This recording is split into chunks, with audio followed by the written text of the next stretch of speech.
Imagine you are 17 years old, sitting behind the wheel of your mother's Rambler station wagon on a freezing cold night in December. The heater is humming softly, battling against the frost creeping across the windows, and your heart is pounding because of the girl sitting next to you. It is your very first official date, and you have found a secluded spot on Lake Herman Road, a gravel turnout famous for privacy. You turn to look at her face illuminated by the soft glow of the dashboard lights, and for a moment, the world feels perfect, safe, and infinite. You lean in closer, finally working up the courage to hold her hand, when suddenly, blinding headlights flood the rearview mirror, drowning out the darkness and shattering the intimacy of the moment. A vehicle pulls up beside you, idling aggressively, its engine rumbling like a sleeping beast that has just woken up.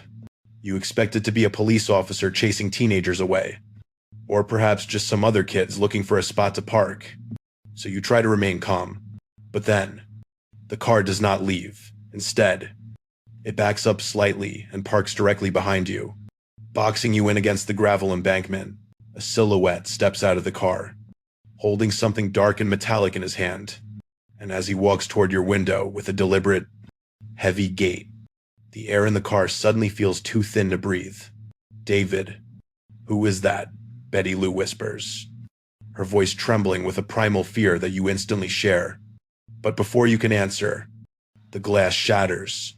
If you are a fan of the strange, dark, and mysterious delivered in a story format, then you have come to the right place, because that is all we do here.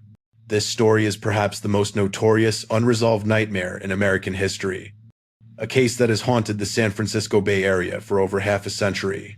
We upload episodes like this multiple times a week, so if that sounds like something you would enjoy, please gently tap the like button and subscribe to the channel. Now, let's get into today's story. To understand the sheer terror that was about to unleash itself upon the West Coast, we first have to understand the atmosphere of Vallejo, California.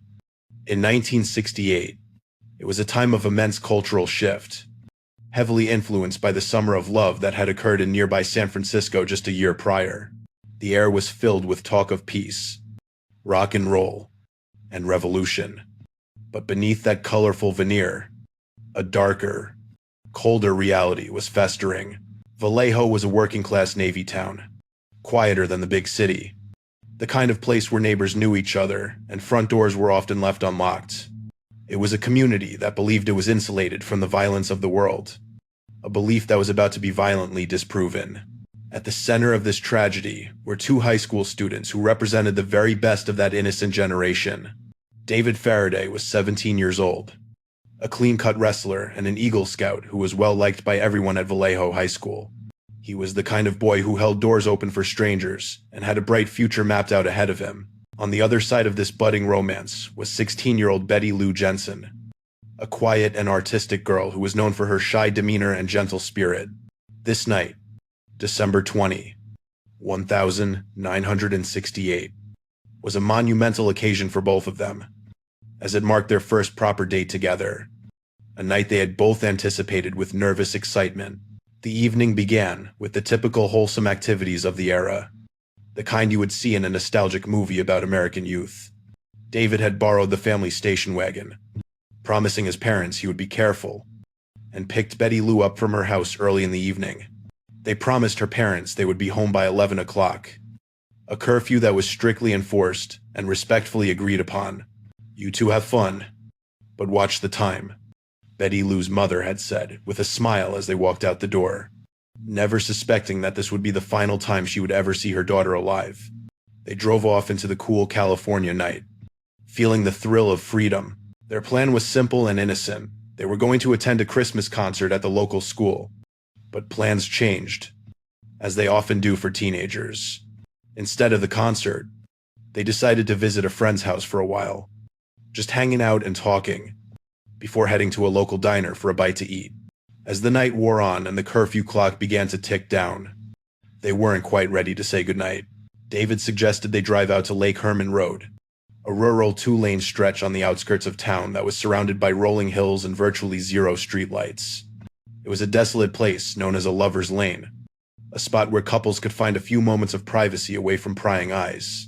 Around 10:15 p.m., David pulled the Rambler into a gravel turnout near the pump station, a spot completely engulfed in shadows.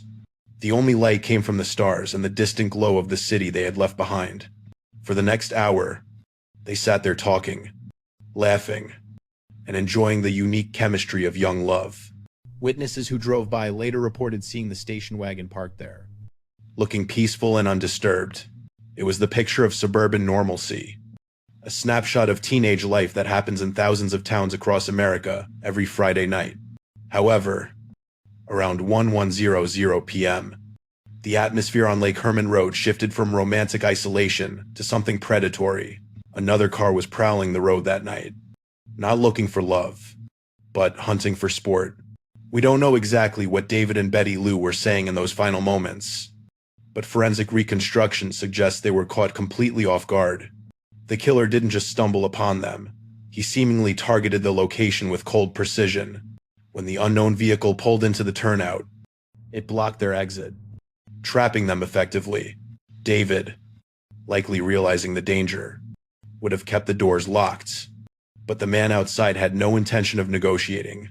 He wasn't a robber, and he wasn't a police officer. He was an executioner who had yet to give himself a name. The terror must have been absolute as the stranger approached the passenger side of the vehicle.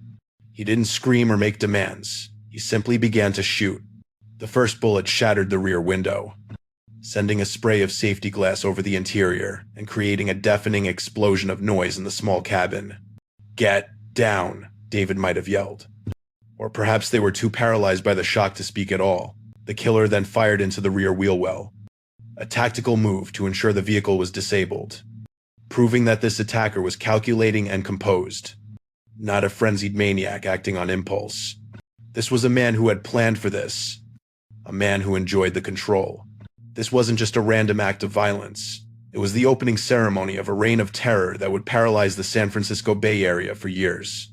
As the bullets tore into the metal of the car, David and Betty Lou were forced to make a desperate decision: stay inside the metal trap or try to run into the pitch-black darkness of the surrounding fields. The peaceful silence of Lake Herman Road had been permanently broken, replaced by the sharp cracks of a .22 caliber pistol.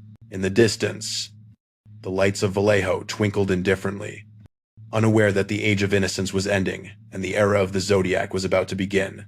The silence that followed the gunfire on Lake Herman Road was even more terrifying than the noise itself.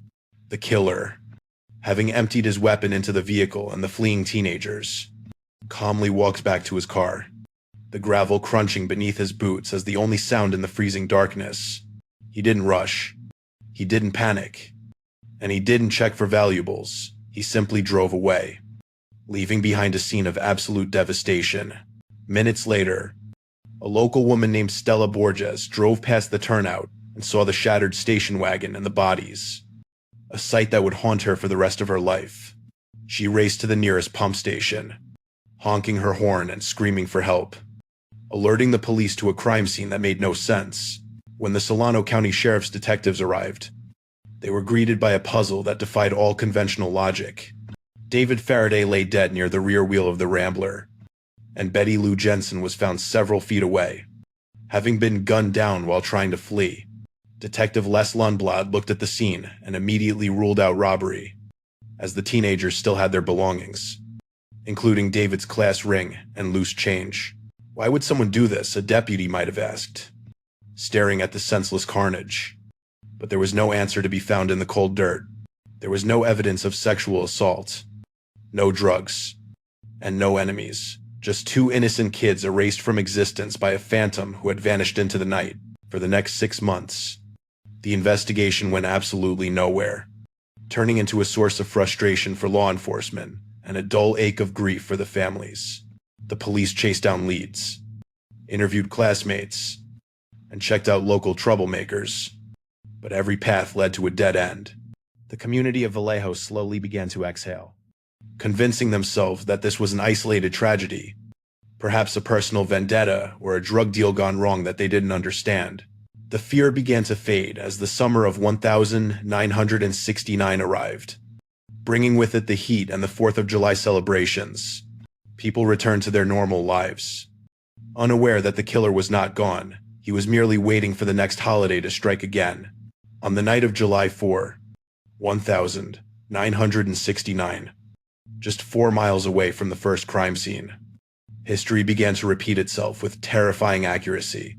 Darlene Ferrin, a popular waitress, and her friend Michael Majot drove to the Blue Rock Springs Park, another secluded area similar to Lake Herman Road.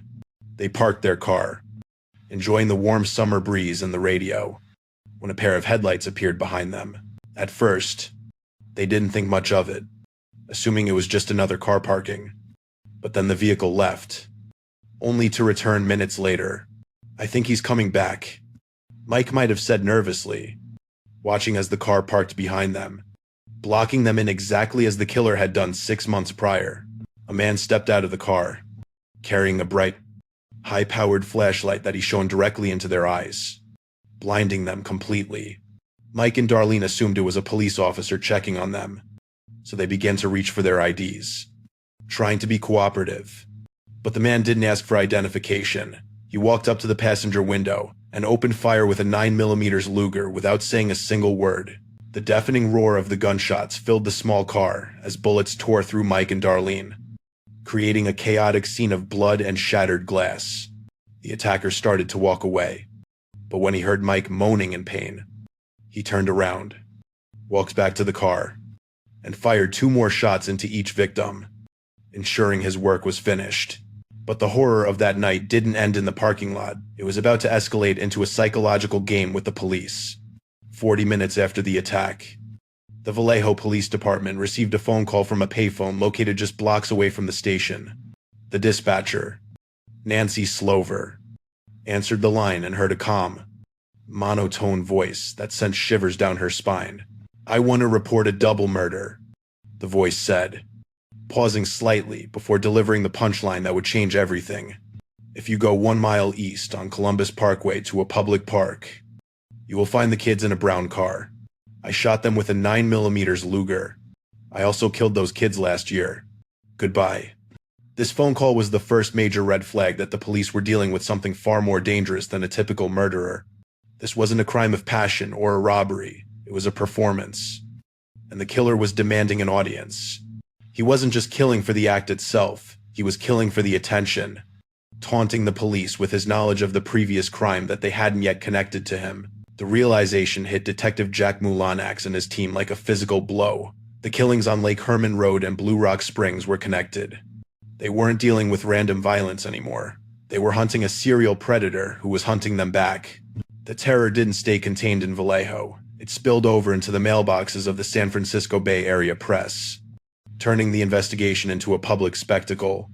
On July 31, 1969, 3 almost identical letters arrived at the San Francisco Chronicle, the San Francisco Examiner, and the Vallejo Times-Herald, demanding to be printed on the front page. The writer claimed responsibility for the shootings, providing specific details about the ammo and the crime scenes that only the killer could know. But it was the opening line that froze the blood of everyone who read it. "This is the Zodiac speaking," the letter began, introducing a persona that would become synonymous with pure evil. Included with the letters was a complex 3-part cipher. A puzzle, he claimed, contained his identity, initiating a psychological game that would grip the nation. While the public and the police were distracted by the codes and the media frenzy, the Zodiac was preparing to change his modus operandi completely. On September 27, 1969, at the picturesque Lake Berryessa, college students Brian Hartnell and Cecilia Shepard were enjoying a quiet afternoon by the water, believing they were miles away from any danger. They noticed a man watching them from the trees, but before they could react, he stepped out into the open, wearing a costume that looked like it had been stitched together from a nightmare. He wore a black executioner's hood with a white cross-circle symbol, the sign of the Zodiac, emblazoned on the chest, and he held a gun in one hand and a long knife in the other. The encounter that followed was bizarrely conversational, a terrifying juxtaposition of politeness and impending doom that disarmed the couple. The man told them a fabricated story about being an escaped convict from a prison in Montana, claiming he needed their car and money to flee to Mexico. "I'm not going to hurt you," he lied smoothly, instructing Cecilia to tie Brian up with pre-cut plastic clothesline before he tied her up himself. Brian, believing this was just a robbery, actually conversed with the man, trying to de-escalate the situation. But the Zodiac's intentions were never financial. Once they were helpless and bound on the ground, the killer's demeanor shifted instantly from a desperate robber to a cold-blooded butcher. Without warning, the Zodiac drew his knife and began to stab them with a frenzy that was shockingly intimate compared to his previous gun attacks. Brian was stabbed 6 times in the back, while Cecilia was stabbed 10 times, fighting for her life as she rolled away in agony. The killer didn't say a word during the assault. He simply unleashed his violence and then walked away, leaving them for dead on the shoreline. But he wasn't finished yet. He walked back up the hill to Brian's car, took out a black marker, and wrote a message on the car door: Vallejo, the 20th of December, 2068, the 4th of July, 2069, Sept 276-9630 by knife. It was a receipt of his crimes, a signature left for the police to find. Miraculously, both Brian and Cecilia survived the initial attack, though Cecilia would tragically succumb to her injuries days later in the hospital. She was able to give a description of the costume and the voice, adding another layer of horror to the growing legend of the Zodiac. The brutality of the knife attack at Lake Berryessa signaled that the killer was evolving, becoming more brazen and more sadistic. He wasn't just hiding in the dark anymore. He was wearing a costume in broad daylight, acting out a twisted fantasy. The police were scrambling, trying to connect the dots between the shootings in Vallejo and this bizarre ritualistic attack in Napa County.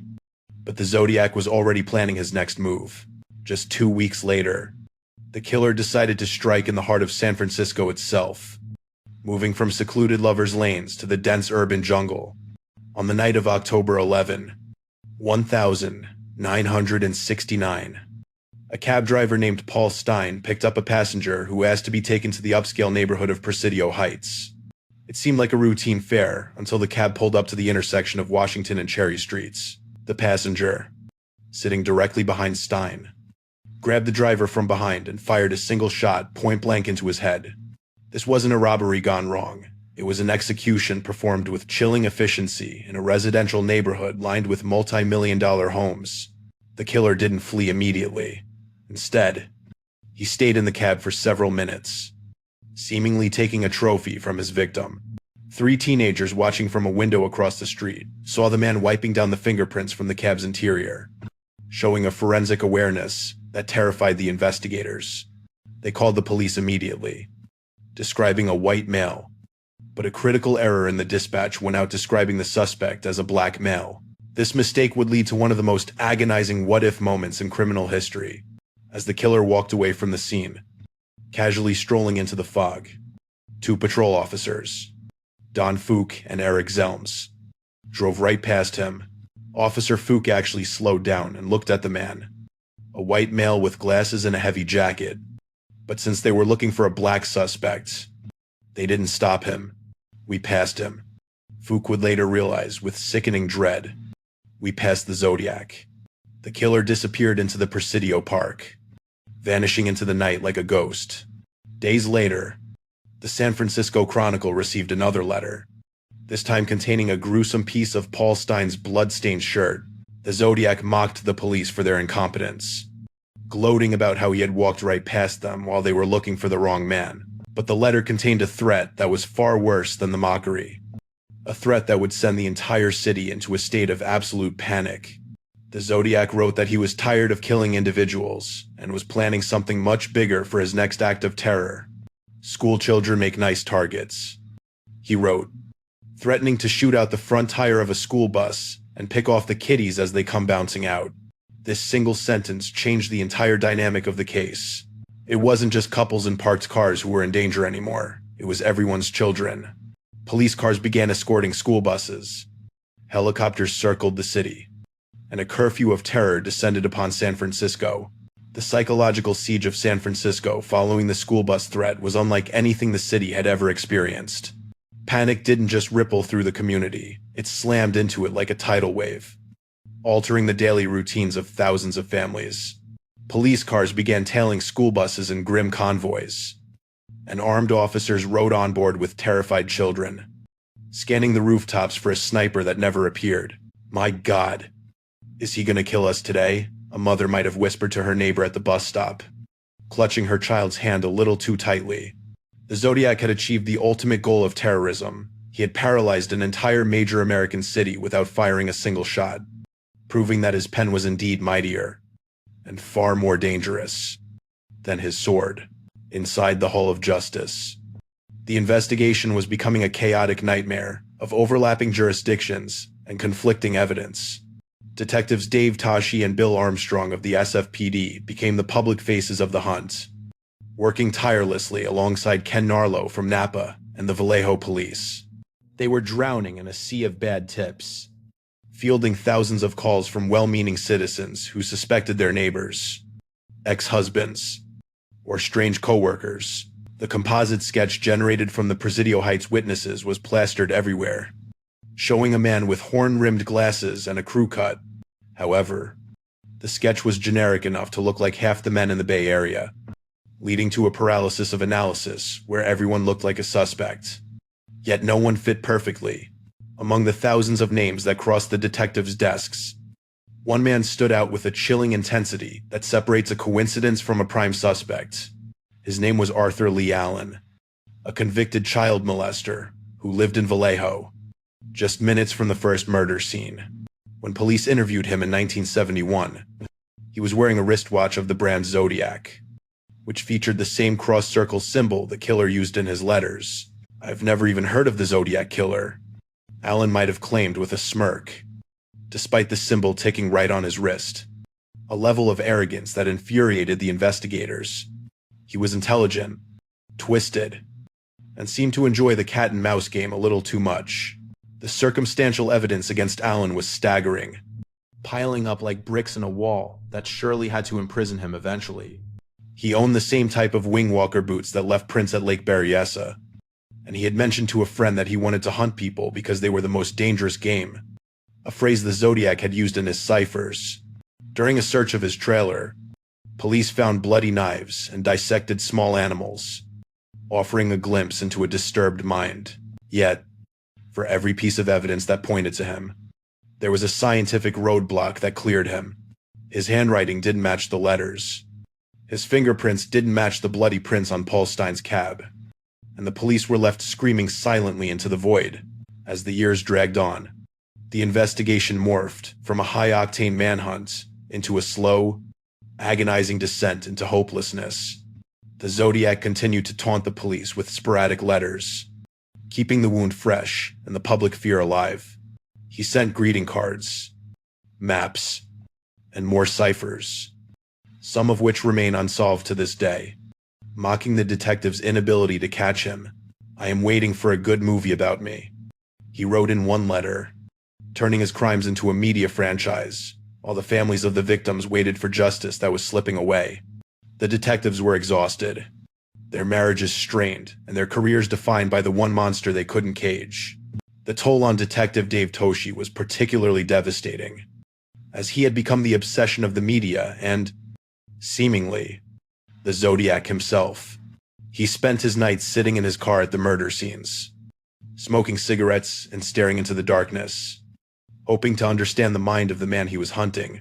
In the late 1972, accusations arose that Toschi had forged a Zodiac letter to revive interest in the flagging case, a claim that, although unproven, severely damaged his reputation and led to his removal from the homicide detail. The killer had not only taken the lives of 5 confirmed victims, he had successfully destroyed the lives and careers of the men who tried to stop him. By the mid-1972, the letters stopped coming, and the phone calls ceased, leaving a deafening silence where the terror used to be. The case officially went cold, a bureaucratic term that fails to capture the agony of unresolved grief. The task force was disbanded, the files were boxed up, and the Zodiac simply faded into the fabric of American folklore. There was no shootout, no arrest, and no dramatic confession, just a monster who seemingly got bored and walked away. The clues that once seemed so promising, the DNA stamps, the partial prints. The sketches became artifacts of failure, gathering dust in an evidence locker while the killer likely walked free among the very people he had terrorized. Arthur Lee Allen died of a massive heart attack in 1992, just days before police were potentially planning to charge him, based on renewed interest and witness testimony. It felt like the final cosmic joke in a case defined by bad timing, as the man who was the prime suspect for 2 decades took his secrets to the grave. We may never know the truth. A weary detective might have sighed, watching the hearse drive away, realizing that the opportunity for a courtroom confession was gone forever. While partial DNA tests conducted years later on the stamps technically did not match Allen, many investigators remain convinced he was the Zodiac, arguing that the circumstantial evidence was simply too overwhelming to ignore.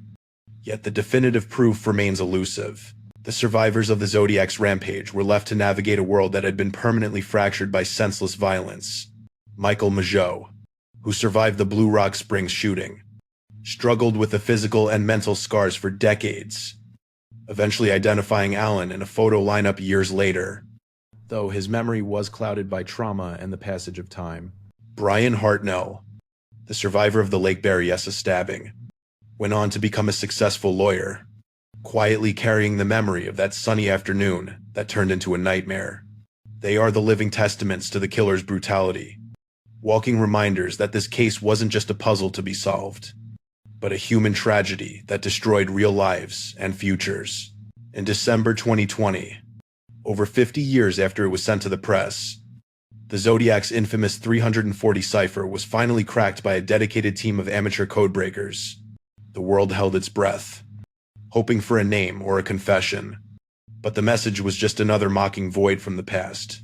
"I hope you are having lots of fun and trying to catch me," the decoded message read, adding chillingly, "I am not afraid of the gas chamber, because it will send me to paradise all the sooner." It was a message from a ghost, reaching across half a century to remind us that he was always in control, treating the investigation like a game that he had already won. The Zodiac Killer remains the ultimate boogeyman of American crime, a shadow that has never been fully dispelled by the light of justice. Every few years, a new theory emerges, claiming that a man named Gary Francis Post or another suspect was the true killer. But the police have never officially closed the case. The files remain open in Vallejo, Napa, and San Francisco, gathering dust as the detectives who work them pass away one by one. The Zodiac didn't just kill 5 people, he killed the sense of safety for an entire generation, proving that sometimes the bad guy rides off into the sunset and never pays for his sins. We may never know who was behind the hood or the gun, but the lesson of the Zodiac is that evil often looks terrifyingly normal until it decides to strike.